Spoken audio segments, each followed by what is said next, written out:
এই যে আজকে এত সুন্দর নব বৃন্দাবনে সৃষ্টি হয়েছে, সেই নব বৃন্দাবনে আমরা এত ভক্তমণ্ডলী একত্রিত হয়েছি কৃষ্ণের রসামৃত পান।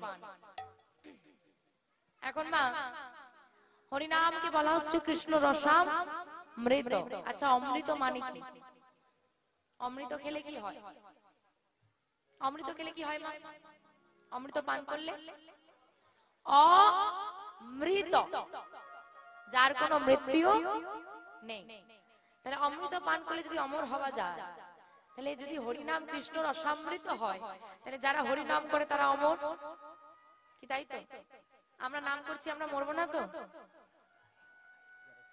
হ্যাঁ, আপনারা যে শুনছেন গোবিন্দকে ভালোবাসেন, নাম করেন, নাম শুনতে ভালো লাগে, তবে তো এখানে ছুটে এসেছে। তা আপনারা নাম শুনছেন বলে আপনারা মরবেন না তো? সবাইকে ছেড়ে যেতে হবে। তাহলে একটা কথা চিন্তা করে দেখুন, এই যে বলছে কৃষ্ণ রসামৃত, কৃষ্ণ রসামৃত, আরে বাবা অমৃত পান করলে তো অমর হওয়া যায়, কিন্তু হরিনাম যদি কৃষ্ণ রসামৃত হয়, তাহলে যারা নাম করে তারা তো অমর, কিন্তু অমর হচ্ছে না কেন? বলে মরতে আসে সবাই মরতে। এই যে বাবা মানব দেহ নিয়ে আমরা এই ধরাধামে এসেছি,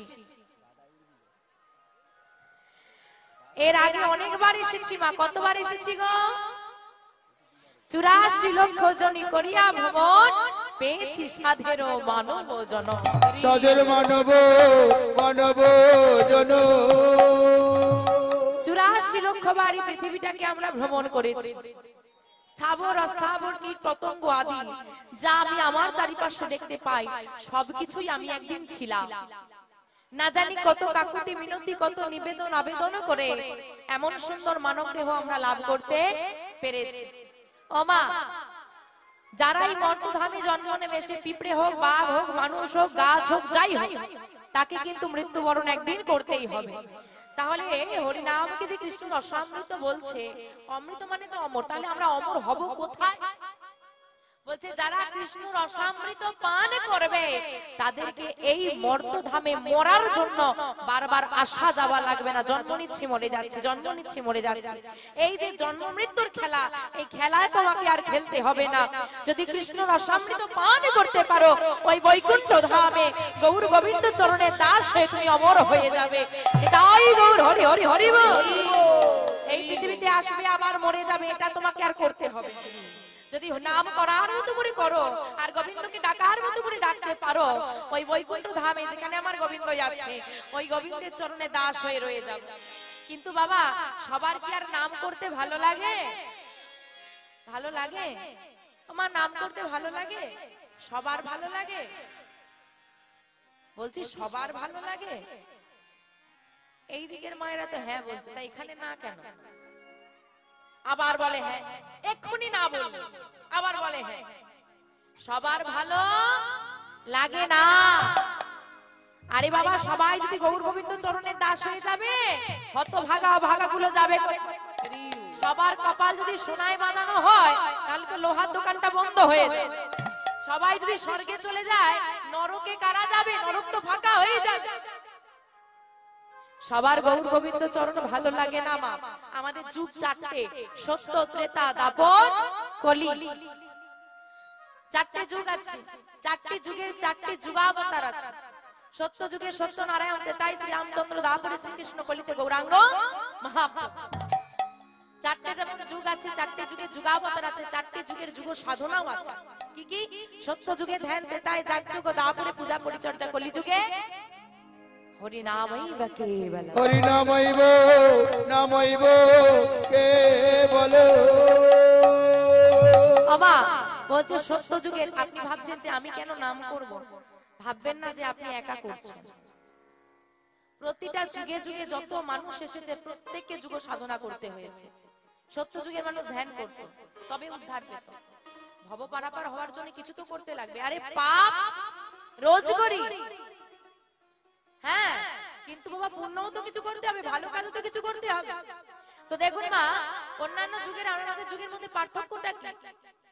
সত্য যুগের মানুষ ধ্যান করত, তা মায়েরা ধ্যান করতে পারবে? ধ্যান করতে পারবে কেন? ধ্যান করতে পারবে না, ওই তো চোখ বন্ধ করে বসে থাকা কাজ। সংসার ত্যাগ করা লাগবে। কেন? সংসার হচ্ছে মায়ার সংসার।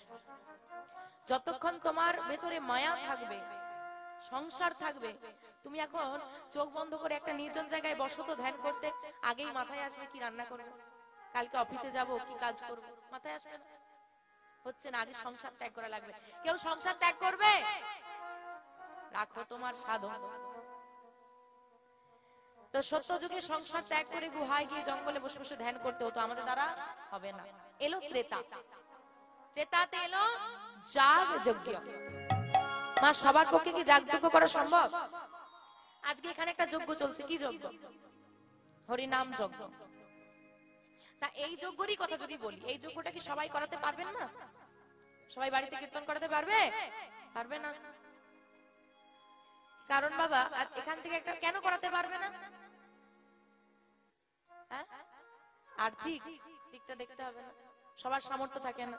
তাহলে এখানে কিন্তু একটা প্রশ্ন এসে গেল বাবা, যতই বলি টাকার পেছনে ছুটে লাভ নেই, টাকার পেছনে ছুটে লাভ নেই, সেই ঘুরে ফিরে একই জায়গায় এসে গেলাম আমরা। টাকা না থাকলে হবে না। এই আমাকে যদি টাকা না দিত থোড়ি না আমি আসতাম। হরি বল, হরি বল। কাউকে দোষ দেওয়ার আগে নিজের দোষটা স্বীকার করে নেওয়া ভালো। তাহলে বাবা, এখান থেকে প্রমাণ হলো অর্থ পরমার্থের মূল, অর্থই আবার অনর্থেরও। তো বাবা ব্যবসা করি, আজকে ব্যবসায় 200 টাকা বেশি রোজগার হয়ে গেছে। যেই না 200 টাকা বেশি রোজগার হয়ে গেছে, বাবা মনে মনে চিন্তা করছে কি করব, বেশি হয়েছে, যাই আজকে যখন ভগবান আমাকে বেশি দিয়েছে, আমি মন্দিরে কিছু দিয়ে যাই। এটা পরমার্থ সাধন। কি যাই একটা শ্রীমদ্ ভাগবত গীতা কিনে নিয়ে বাড়ি যাই, এটাও তোমার পরমার্থ সাধন।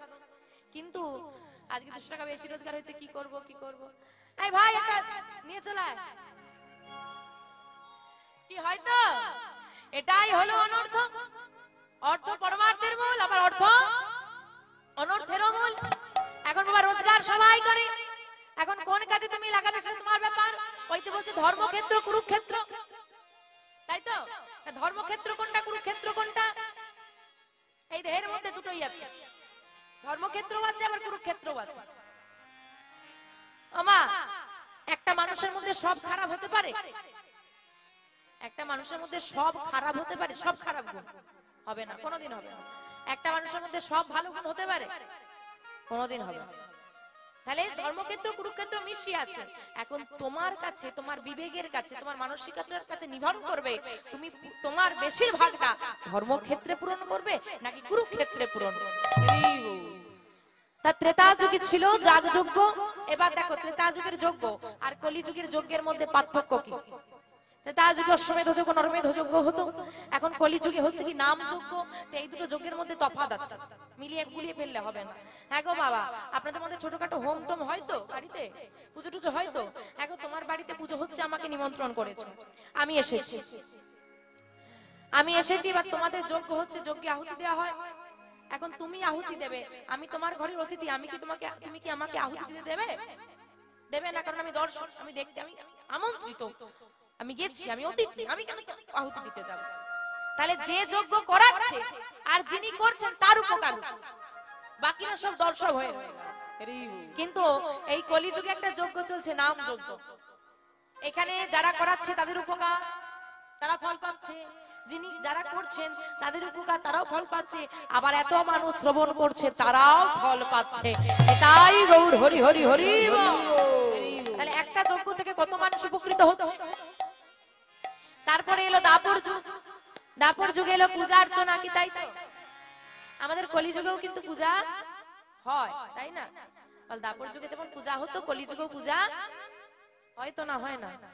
এই যে মায়ের আরাধনা চলছে, তাই তো, জগদ্ধাত্রী মায়ের। এখন পুজোটা হতে পারে কিন্তু নিঃস্বার্থতা নেই। নিঃস্বার্থ পূজা আছে? নেই।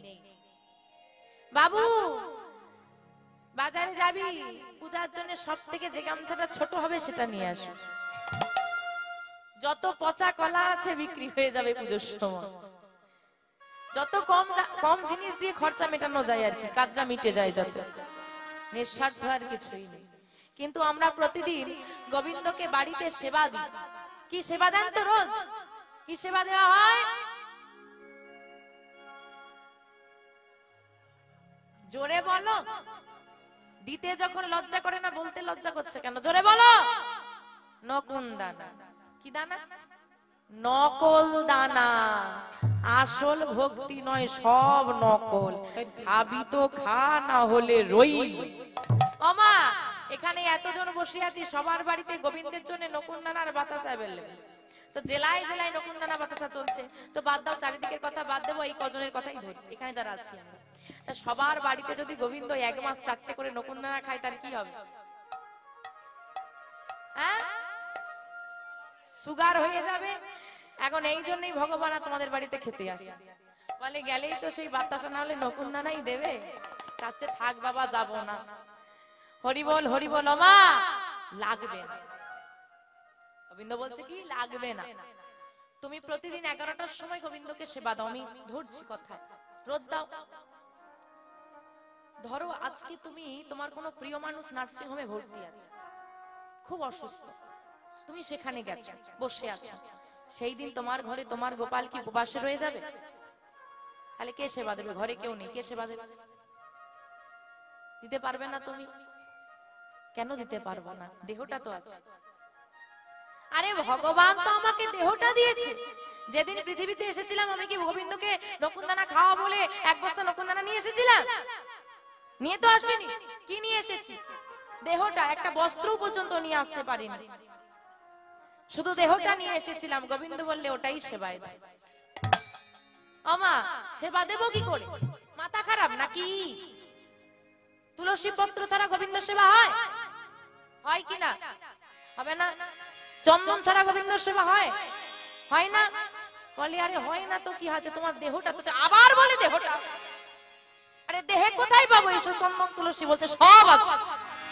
তোমার মন তুলসী ভক্তি চন্দন, তোমার মন তুলসী ভক্তি চন্দন। এই চন্দন মর্দনে করে যদি একবার নয়নের বাড়ি বরিশনে করে গোবিন্দকে সেবা দিতে পারো, দিতে পারো। প্রাণনাথ আমার তোমার সেবা গ্রহণ করে। প্রাণনাথ তোমার সেবা গ্রহণ করে। দেখো বললো এই দেহের মধ্যে সব আছে। কি আছে? তোমার মন তুলসী। আর এই দেহের মধ্যে তুলসী কোনটা? মনটা। আর ভক্তির চন্দন মর্দন করো, নয়নের বাড়িটা সেবায় দিয়ে দাও। আজকে তুমি গোবিন্দকে যদি তুলসী পত্র দাও, পরের দিন কি করো? আজকে তুলসী পত্র দিলে গোবিন্দকে চরণে, পরের দিন কি করবে? ফেলে দেবো কি? সেবা করে নেবো, তুলে নিতে হবে, আবার নতুন দিতে হবে তো। আর দেখবেন 5-6 দিন পর পর চন্দন তুলসী গোবিন্দের চরণে দেওয়ার পর একটা চন্দনের প্রলেপ পড়ে যায়, সেটাকে মুছে পরিষ্কার করে দিতে হয়। হ্যাঁ গো, যে তুলসী দিলে শুকনা হয়ে যায় আবার সরিয়ে নিতে হয়, যে চন্দন দিলে প্রলেপ পড়ে যায় তাকে মুছে দিতে হয়, যে সেবার বস্তু দিলে গোবিন্দ সেবা করে না তেমন দেবো কেন? মন তুলসীটা একবার দিয়ে দেখো, ও কোনোদিন আর তোমাকে তুলে নিতে হবে না, ওটা রয়েই যাবে। একবার দিলে আর দ্বিতীয়বার দেওয়া লাগবে না, ওই একবারেতেই কাজ হয়ে যাবে। একবার যদি ভক্তির চন্দনটাকে দিতে পারো, ওই চন্দন সারা জীবন রয়ে যাবে। তাই এইভাবে সেবা দাও। কিন্তু আমরা এমন কলি হত জীব বাবা, হতভাগাজি।